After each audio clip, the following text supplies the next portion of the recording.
Hey everyone, in this video we are going to look at Gamestop's stock price and the underlying business to see if it meets value investment criteria. We are also going to look at some of the company's financial figures and do a calculation to see what the stock should be worth.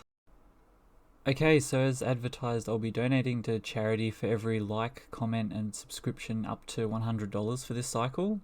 Likes and comments are 3 cents each and subscriptions are 4 cents each. Further details will be in the description below. Now let's get to the analysis. To start, we want to look at the profit before tax and expenses. This will tell us the margin or percentage of money a company keeps before tax and expenses. 40% or more is desired here, very close to 40 is okay as well. Next, we want to look at the profit after tax and expenses. This is a measure of a company's net profitability and we're looking for 20% or higher.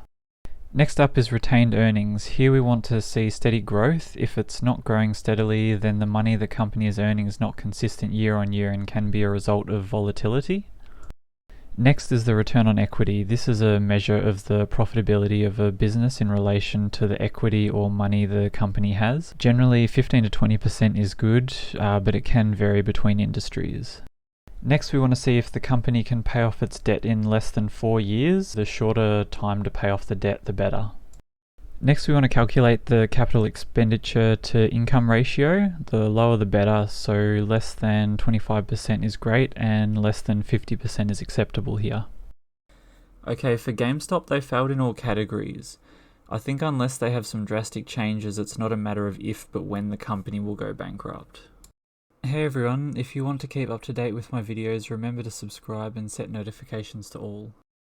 Okay, normally I would calculate the intrinsic value of the company now, but as they have negative earnings, this can't be done. And just to summarize, this is a strong don't buy. Also, a quick legal disclaimer, I'm not a financial advisor and this should not be taken as financial advice. Please consider talking to a financial advisor before making investment decisions.